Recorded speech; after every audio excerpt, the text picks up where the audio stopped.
14, retail wrap number 14. We are in the riverside city of Murray Bridge, one of the newest Drake stores. We're going to get straight into it. The Australian federal government has pledged to make packaging reusable, compostable or recyclable by 2025. That's a fantastic initiative. Coca-Cola Australia was one of those companies that had pledged their commitment to the new plastics economy to have 100% recyclable, reusable or compostable plastic packaging by 2025. On top of that pledge, Coca-Cola Australia and Coca-Cola Amatil announced earlier this year their commitment to make 70% of their plastic bottles entirely from 100% recycled plastic by the end of 2019. They have been true to their word and launched their 100% recycled 600ml Coca-Cola bottles, with Australia being the first country to have the new bottles. That's an Australian first. They're also the first company in Australia to bottle carbonated beverages in 100% recycled plastic, including all 600ml and smaller bottles like Coca-Cola, Fanta, Sprite, and Mount Franklin. And we will see around 16,000 tonnes of virgin plastic cut out of operations each year from 2020. As the largest drinks manufacturer in Australia, Coca-Cola have recognised that they have a responsibility to solve the packaging problem and want to see a strong and viable recycling industry in Australia. So clearly, Coke has been watching the retail wraps. They've taken on board what happened in retail wrap 2. They might have been a little bit ahead of that, but they have been listening. It's really good to see that Coke have put their foot down as one of the largest producers of plastic bottles in the country. So not only Australia, they're obviously one of the biggest players in the world. We are moving forward, and some of these lofty goals that were set 5 years ago or so are actually starting to become reality. We all want to leave the planet in a better way for generations to come, and we need to be making a point right now. It's great to see that initiatives like the new plastics economy are actually starting to take place, and 2025 doesn't look too far away anymore, and we're really making the right steps forward. We're definitely making those steps in regards to our packaging, and a lot of businesses out there. There's actually over 100 companies that have pledged their commitment, and this is a great step forward. Good on Australia. We all like junk food, but let's make one. Do we buy more because it's cheaper?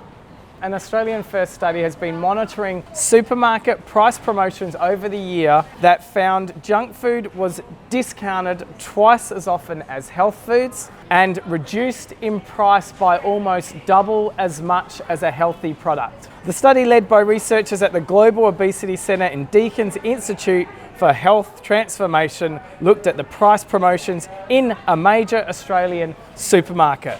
It found that the number of products priced promoted and size of the discounts was larger with foods that were technically foods that weren't healthy for you, and specifically had a low health star rating.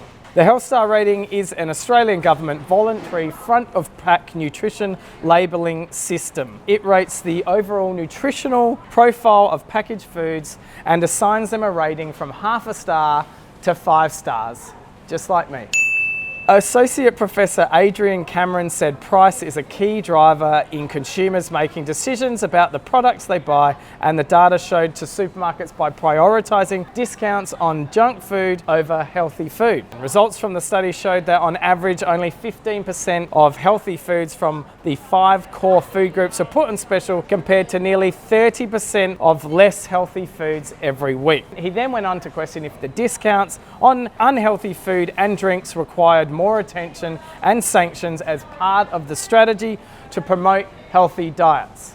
Do you have to blame the supermarket for this obesity epidemic we're in? Like I've said many times before, as a supermarket, we provide whatever our customers want. But if for some reason, all of a sudden, a miracle happened and everyone just wanted health foods, we would only be supplying health foods, unless there's a couple of people that wanted junk food.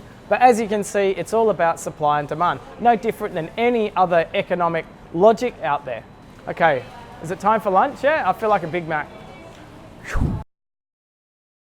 It made headlines last week. It was all over Twitter, pretty much any form of social media. And even Joe Rogan posted about it. So if Joe Rogan's posting about it, it must be big news. Got a vegan woman in Perth has filed a lawsuit against her meat cooking neighbours. Now, the woman claims her neighbours are cooking barbecues and excessive smoking, I'm assuming, of the barbecues. Now, these guys are barbecuing meat, they're smoking outdoors, and You're not going to believe this. Their kids are even playing basketball. The woman has said to be in a legal battle with her neighbours since 2018. Miss Carden was convinced that this was a violation of her rights as a homeowner. She then applied to the Supreme Court of Western Australia for the right of appeal. And this was turned down by the court, stating what they are doing is living in their backyard and their home as a family.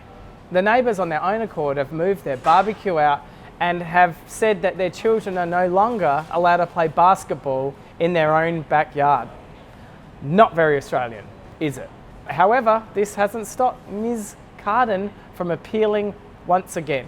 These extremist vegans really are ruining the name for every other vegan out there. So let's face it, this is crazy talk, and these extreme vegans and some of the protesting vegans that we do see, it really does take it to another level, and it really does ruin the image for all the other vegans out there. And we as a business, we supply products that, yeah, if you want to be a vegan, that's fine, but what's your opinions and pushing them on everyone else?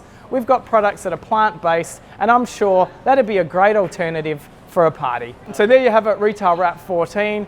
As you can see, plenty of topics once again. We're going to do a few things that are a little bit different, and those being, we're going to put some shorter segments out so we don't have to wait for the actual final of Retail Wrap. A few people have said they've been a bit longer, so we're going to do a bit of a short form Retail Wrap. We might call it something a bit different, but once again, thank you very much for the support. We've had plenty of people liking and sharing and plenty of people following now, so this is going to continue on. Like I said before, if you've got any good things to say, or if you've got any topics that you want us to talk about, feel free to DM us and we'll have a look at those and see if we can make a story from it.